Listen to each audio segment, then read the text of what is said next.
네, 국회가 어제에 이어 오늘도 쿠팡 사태 연석 청문회를 이어가고 있는 가운데 경찰이 해롤드 로저스 쿠팡 임시 대표이사에 대한 출국 금지 조치를 검토하겠다고 밝혔습니다.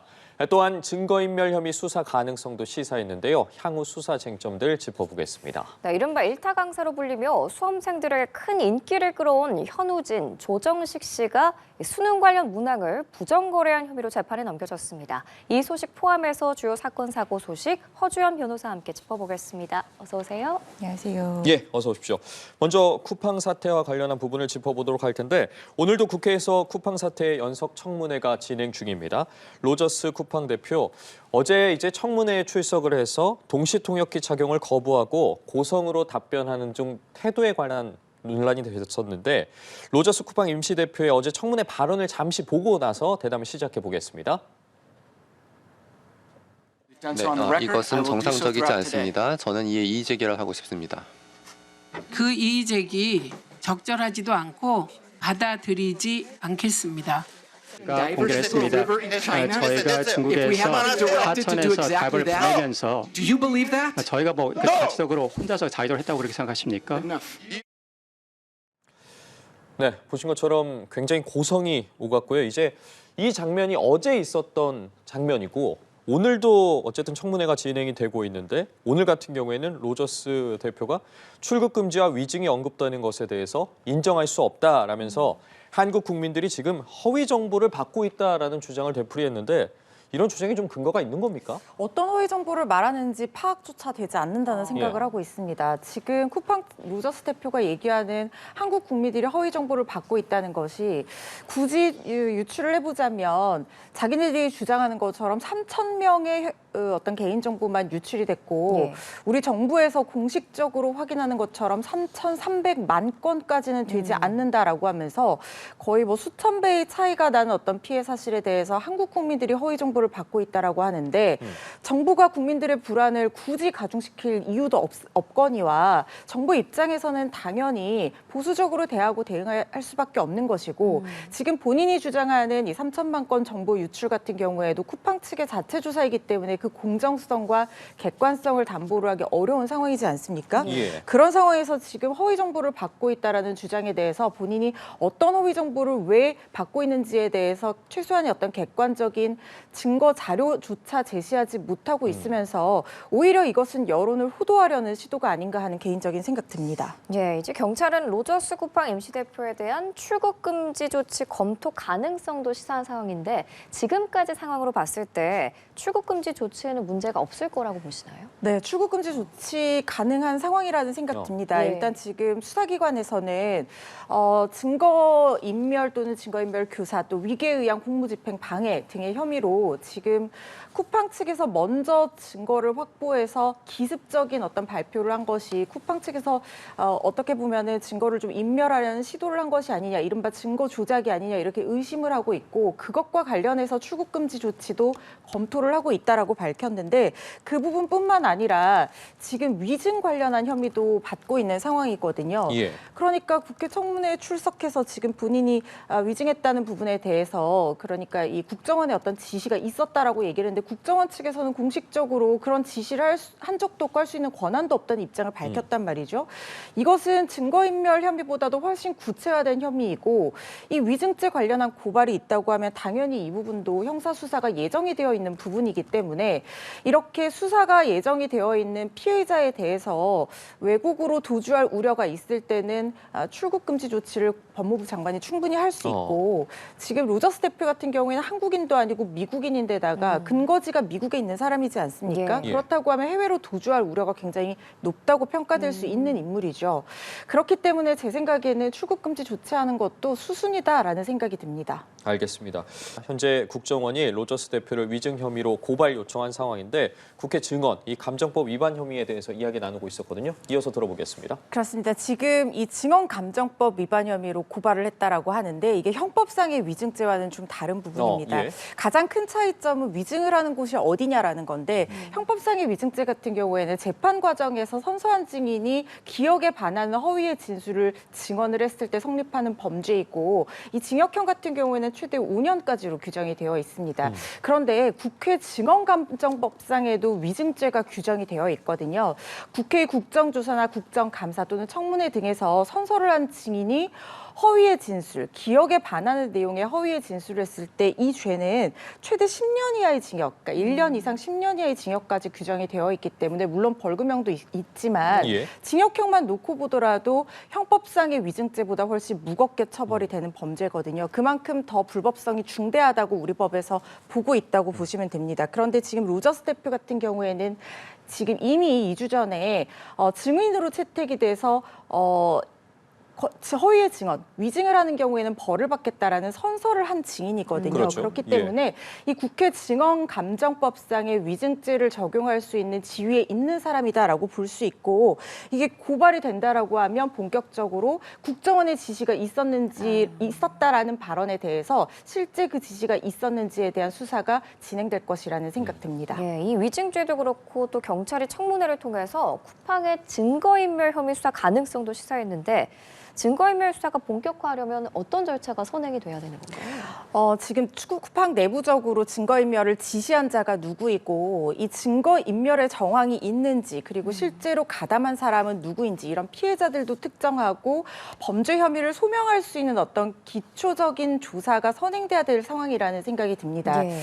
지금 쿠팡 측에서 자신들이 이 전 중국인 직원의 그 위치를 먼저 수사기관보다 먼저 파악해서 접촉을 해서 이 쿠팡 에코백에 넣어서 하천에 버렸다라는 진술까지 확보했다고 얘기를 했고 잠수부까지 자체적으로 동원해서 이 노트북을 건져낸 다음에 그 장면까지 다 촬영을 했고 그리고 그 노트북을 자체적으로 포렌식을 해서 실제로 저장된 정보가 3천여 명에 불과하다 이런 결론을 기습적으로 발표한 상황이거든요. 예. 그런데 이것은 쿠팡이 이해관계인인 사건, 특히 민사소송 같은 경우에는 손해배상의 피고로 특정이 되어 있는 사건이자 과징금 부과의 주체가 되어 있기 때문에 피해 규모가 커졌을 때 자신들이 불이익을 입을 수 있는 굉장히 밀접한 이해관계가 있는 당사자가 수사기관의 수사가 진행이 되고 있는 중에도 불구하고 지금 스스로 이렇게 증거와 증인에게 접촉을 했기 때문에 이 증거의 피해 규모가 축소한 내용으로 결과가 발표됐다는 것은 자신들의 책임을 회피하기 위해서 일부 증거를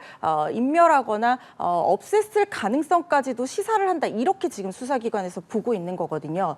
그런데 이 시나리오가 수사로서 이어지려면 결국에는 쿠팡 측에서는 먼저 증거를 내놓지는 않을 것이기 때문에 강제 수사를 예정하고 있을 텐데 영장에 나오려면 최소한의 혐의 정도가 소명이 돼야 되고 그렇다고 하면 입증의 정도까지는 아니더라도 가담자가 누구고 지시자가 누구이고 이게 진짜로 쿠팡 측에서 증거를 인멸한 정황이 어느 정도 있는 것이 맞는지 객관적인 증거 자료로 이 시나리오를 어느 정도 소명을 할 수 있는 상황이 돼야 됩니다. 그렇기 때문에 이런 과정이 먼저 선행이 되고 본격적인 수사에 들어갈 것이라는 생각이 듭니다. 그러니까 그 부분이 가장 이제 궁금한 게 지금 정리를 해보자면 쿠팡 측에서는 일단 유출된 계정은 3,000건이다라고 말하는데 우리 정부에서는 3,300만 건이라고 이야기하고 있지 않겠습니까? 이게 사실 뭐 비교가 될 수 없는 수치인데 이렇게 주장이 다른 결정적인 이유가 뭡니까? 쿠팡 측에서 지금 얘기하기로는 예. 그 전직 중국인 직원이 정보에 대한 접근 권한은 3,300만 건에 있었지만 실제로 자신의 개인 PC나 저장 장치에 저장을 해서 나온 것이 3,000건이고 나머지에 대한 외부 유출 정황이 없다라는 자체 조사 결과거든요. 그런데 이게 실제로 3,000건만 저장을 해서 나온 것이 맞는지에 대해서도 일단 저는 의문이 들고요. 그리고 설령 쿠팡 로저스 대표의 말이 맞다라고 하더라도 이것은 유출의 의미를 자의적으로 해석한 것에 불과하다는 생각이 듭니다. 예. 왜냐하면요.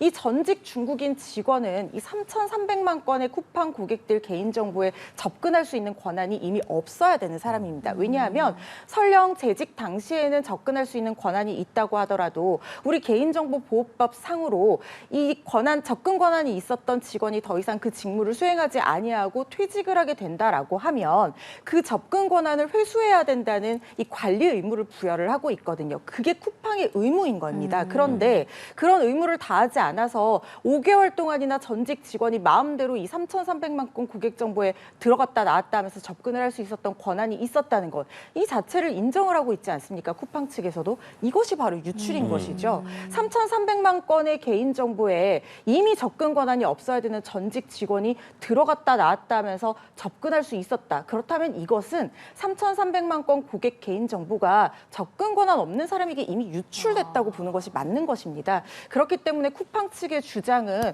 아전인수격의 주장에 불과하다라는 생각이 듭니다. 예, 뭐 유출 사고 소식도 그렇고 쿠팡 소식이 참 파도 안 좋은 얘기만 나오고 있는데 그 이른바 셀프 조사 결과를 미국 증권거래위원회에 그대로 공시한 걸로 알려졌습니다. 심지어 해당 자료에는 한국 정부의 입장이 아예 포함되지 않은 걸로 드러났는데 이렇게 아직 검증되지 않은 수사 결과를 그대로 공시하는 거 물론 미국에 공시를 한 거긴 합니다만은 법적으로 문제가 없는 건가요? 일단 지금 공시 의무가 미국 증권거래소에서 이제 상장회사에 부여를 하고 있는데 뭐 정기적으로 하는 것도 있고 중요한 이슈가 있을 때마다 하는 것도 있는데 지금 이 공시는 보상안으로 지금 대규모 1조 원이 넘는 이 자금이 투입이 되기 때문에 재무 구조에 좀 변화가 생길 수 있는 부분이거든요. 그래서 그것을 공시하기 위해서 이렇게 이어진 것이라는 생각이 드는데 네. 이 내용을 보면 상당히 교묘한 부분이 있습니다. 그러니까 자체 조사를 했다는 내용이 명시가 되어 있지 않고 우리 정부의 반박 입장도 반영이 되어 있지 않고요. 그리고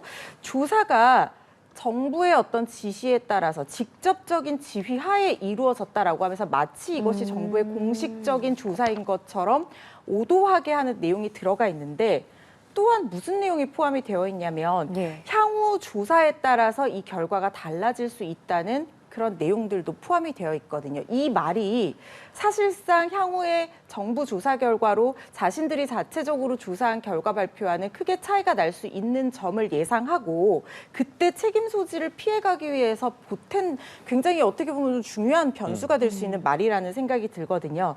그렇지만 그렇다고 하더라도 여기에 있어서는 지금 보상안과 관련한 재무구조의 변화 내용뿐만 아니라 우리 정부가 직접 지휘해서 이 조사가 이루어졌다라는 내용의 문건이 포함이 되어 있기 때문에 만약에 국정원이 지금 공식적으로 반박하고 있는 대로 우리 국정원에서는 사실 우리 국정원 수사기관도 아니거든요. 정보기관이기 때문에 이런 수사를 지시할 권한도 없는 기관인데 이런 내용에 따라서 수사를 지시한 적도 없고 조사에 뭐 어떤 그 협조를 요구한 적도 없는데 이런 식으로 직접 지휘하에 이루었다는 거짓된 내용이 포함되어 있다고 하면 미국 SEC에서 또 자체적으로 이 거짓 정보를 허위 공시라고 판단을 해서 제재 조치가 들어갈 수 있을 것이고요. 뭐 현지에서 벌금 과태료, 심한 경우에는 상장 폐지 조치까지도 가능한 사안이 될 수 있기 때문에 이 부분에 있어서는 향후에 우리 위증죄를 수사를 하면서 결국에는 국정원의 어떤 내용이 맞는지 반박 내용이 맞는지 확인을 하는 절차가 있을 거라는 생각이 들고요. 이 부분도 미국 측에서도 좀 예의주시하고 있는 부분이 될 거라는 생각은 듭니다.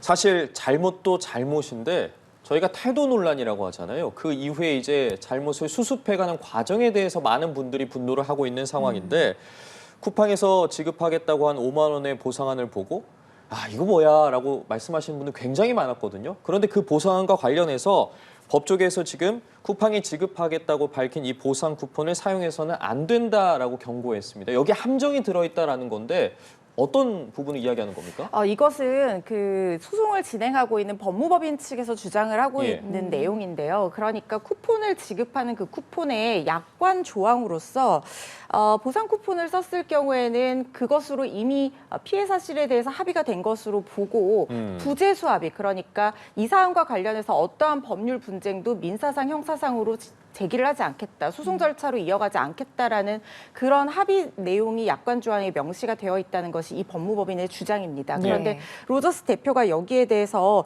그런 조건이 포함되어 있지 않고 쿠폰을 써도 불이익이 없다라고 주장을 하지만 저는 이미 로저스 대표는 국민들에게 신뢰를 잃었다라는 생각이 들고요. 그리고 설령 소송의 감격 요인이 아니다라고 반박을 하고 있지만 이 사람 미국 변호사이지 한국 변호사는 아니잖아요. 그리고 실제로 한국 소송에서 만약에 지금 손해배상 청구액부터가 10만 원에서 50만 원 정도로 사실상 이전에 인정되어 왔던 액수도 그렇고 청구액 자체도 그렇게 높지가 않습니다. 그런데 5만 원 보상 쿠폰을 어떤 식으로든 만약에 손해배상 청구자가 썼다라고 하면 쿠팡 측에서는 로저스 대표의 지금 태도와는 달리 소송 자체에 실제로 들어갔을 때 어느 정도는 피해 회복이 됐기 때문에 이 부분을 참작해달라고 충분히 주장을 할 수가 있거든요. 이것은 약관의 존재 여부와는 무관하게 자신들의 어떤 배상에 대해서 일종의 상계를 해달라 이렇게 예. 주장을 할 수가 있는 부분이거든요. 네네.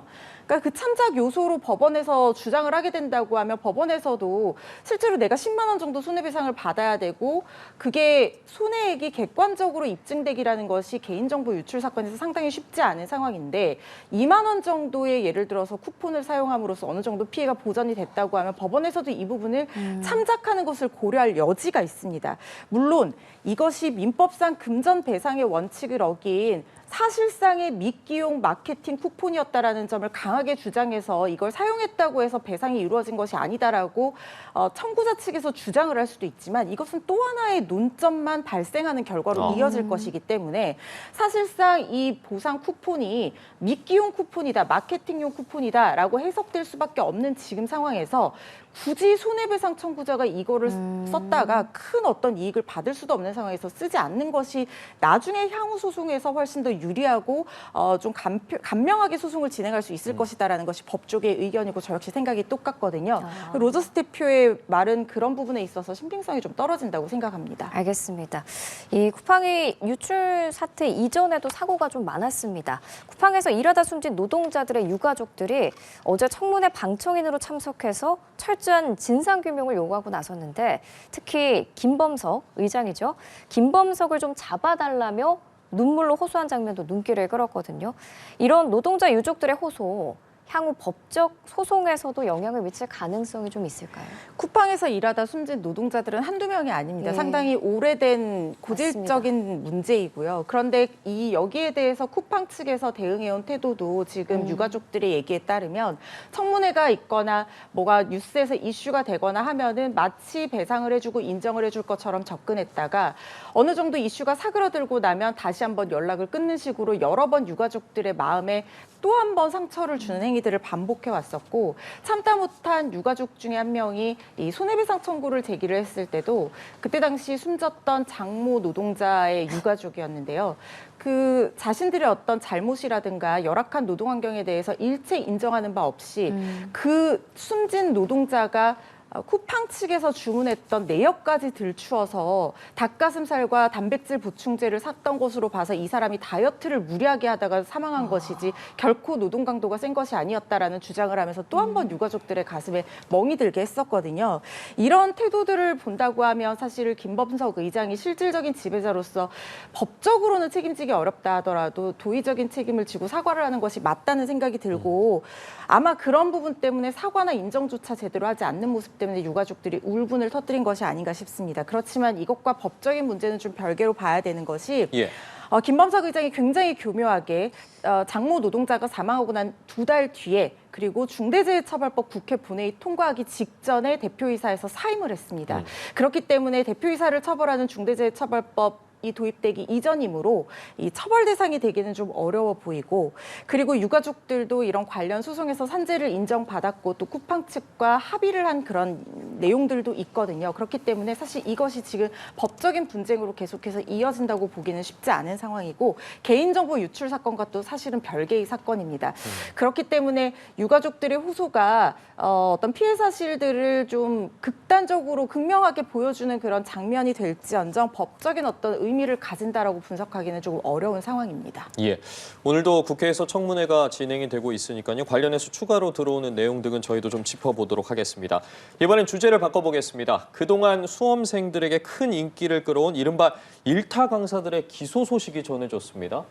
많은 분들이 충격에 빠졌는데 내용을 좀 살펴보면 그러니까 현직 교사들이랑 이 수능 관련한 문항을 부정거래했다는 의혹입니다. 그렇습니다. 수능 관련해서 출제 경험이 있거나 EBS 교재를 제작하는 능력 있는 교사들이 사교육 카르텔이라고 불리는 이른바 대치동 입시학원의 일타 강사, 유명 강사들에게 돈을 받고 문제를 만들어서 팔았다는 겁니다.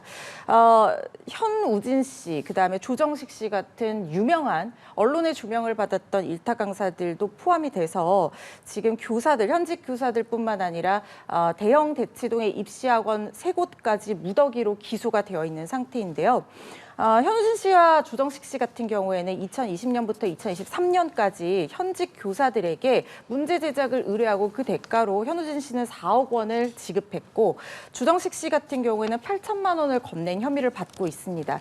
유사하게 다른 강사들도 이런 식으로 교사들에게 문제를 샀고 교사들은 부정한 돈을 받고 자신의 문제를 제작해서 팔았던 것으로 보이고 이 학원 법인들도 자체적으로 교사들과 일종의 전속 계약을 맺고 이런 식으로 모의고사 문제라든가 내신 문제 같은 것들을 미리 유출받은 그런 혐의를 받고 있습니다. 이게 현직 교사기 때문에 청탁금지법 위반 혐의가 적용이 되는 건가요? 그렇습니다. 청탁금지법 위반 혐의를 적용을 하려면 공무원이라든가 네. 그에 준하는 사람들 또 사립학교 관계자들도 포함이 되거든요. 뭐 언론인들도 포함이 되지만 그러니까 청탁금지법은 사회 전반에 걸쳐서 직무의 공정성을 높이 요구되는 그런 직종에 종사하고 있는 사람들이 부정한 돈을 받고 직무와 관련해서 어떤 부정한 행위를 했을 때 혹은 설령 어떤 직무 관련성이 없다고 하더라도 충분히 그런 것에 영향을 끼칠 수 있는 부정한 금품을 수수했을 때 대가성이 없다고 하더라도 처벌할 수 있는 범죄이기 때문에 청렴성을 굉장히 강조하고 보호법이고 하는 그런 법이라고 보시면 됩니다. 지금 돈을 받은 사람들이 현직 교사이기 때문에 공무원이거나 아니면 최소한 사립학교 교사일 것이기 때문에 공무원에 준하는 정도의 지위를 뇌물 사건에 있어서는 받고 있는 사람들이라고 보면 됩니다.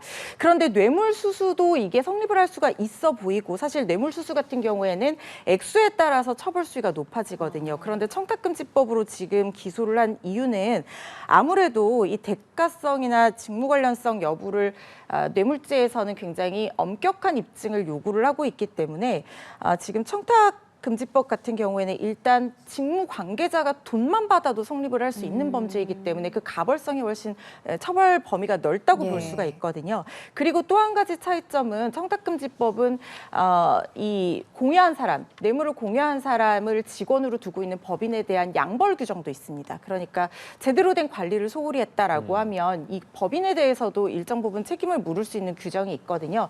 그래서 좀 더 가벌성이 넓은 이 청탁금지법으로 이들을 기소한 것이 아닌가 하는 생각 듭니다. 지금 특히나 조정식 씨 같은 경우에는 배임교사 혐의도 적용이 됐습니다. 짚어주신 것처럼 일타 강사, 또 문항을 만든 교사, 그리고 대형 학원 운영진까지 각각 포함이 됐는데 적용받는 혐의도 다를 것 같거든요. 법적으로 봤을 때 좀 이해하기 쉽게 어떤 차이가 있는 겁니까? 일단 지금 청탁금지법상에서는 받은 사람도 처벌하게 되어 있고 준 사람도 처벌을 하게 되어 예. 있습니다. 그렇기 때문에 이걸 준 사람은 당연히 청탁금지법상 수수 혐의로 처벌을 받게 될 것이고 준 사람은 공여 혐의, 받은 사람은 수수 혐의로 처벌을 예. 받게 될 것이고 조정식 씨 같은 경우에는 왜 이 배임 교사가 적용이 됐냐면 EBS 교재를 검토하기 전에 이미 그러니까 출간하기 전에 그 문항을 유출해달라고 요청을 했고 유출받은 정황을 지금 수사기관에서 포착을 한 상황이었거든요. 그렇다고 하면 EBS 교재라고 하는 것은 교육 기회에 공정하게 접근하기 어려운 정보 비대칭을 갖고 있는 학생들에게도 공정하게 공영방송에서 공공방송에서 이 어떤 교육 기회의 정보, 기회의 균등 이런 것들을 제공하기 위해서 우리가 교재도 만들고 방송도 하는 곳이잖아요. 그런 것들을 알고 EBS와 계약을 맺고 이렇게 문제를 만들고 교재를 만드는 교사가 이 임무와 신인관계에 위배해서 결국에는 지금 본인에게는 손해를 끼치고 자기 또는 제3자에게 이익을 보게 한 그런 행위를 한 것이지 않습니까? 그렇죠. 그리고 거기에 대해서 지금 조정식 씨가 적극적으로 요청을 해서 이걸 받은 상황을 포착했기 때문에 교사의 행위가 성립이 된다. 배임 교사의 범죄가 성립된다. 이렇게 본 셈이고 특히 EBS에 대해서는 또 업무방해 혐의도 성립을 할 수가 있기 때문에 이런 내용들도 같이 기소가 된 것으로 보이고요. 특히 지금 이 사건은 굉장히 재질이 불량하다고 볼 수밖에 없는 것이 지금 교육에 관련해서는 가장 중요한 가치가 바로 공정성입니다. 그런데 교사들이 이런 식으로 했다라고 하는 것은 사교육 이른바 쪽집게 강사들에게 학생들이 몰리게 하는 그런 부정한 결과로 이어질 수 있고 자신을 믿고 수업을 듣고 있는 학생들이 어떤 기울어진 운동장에서 공부를 하게 될 수밖에 없는 그런 상황으로 이어질 수밖에 없거든요. 이런 부분에 대해서 엄단히 이루어져야 될 것으로 생각합니다. 이게 참 열심히 공부한 학생들 힘 빠지게 하는 소식인데 혹시 이런 피해를 본 수험생들이 국가나 학원, 강사를 상대로 손해배상 청구나 뭐 추가적인 법적 대응 할 가능성도 있는 건가요? 이게 참 쉽지가 않은 부분이요. 손해배상 청구를 한다라고 하면 불법 행위로 인해서 내가 어떤 손해를 봤다라고 하고 그 손해의 특정, 그다음에 인과관계의 입증이 이루어져야 되는데 직접적으로 피해를 봤다라고 보기 어려운 학생들도 많을 수 있고 예를 들어서 내가 같이 공부하고 있는 반에서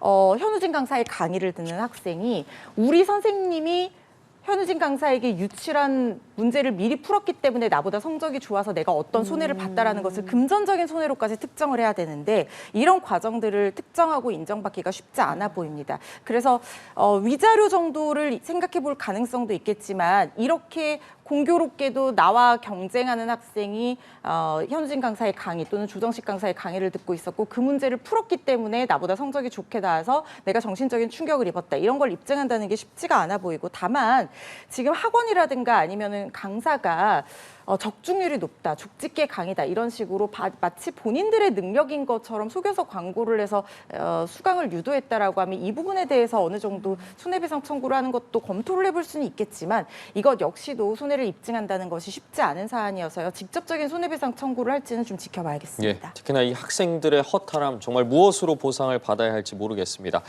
이번엔 다음 주제로 넘어가 보도록 하겠습니다. 아주 황당한 소식입니다. 내용을 좀 전해드리자면 한 40대 남성이 그제 오후 성남의 한 은행에서 현금 8,500만 원을 인출한 후에 이동 중이었는데 갑자기 이제 오토바이가 달려들었고 이 돈을 빼앗아서 달아났습니다.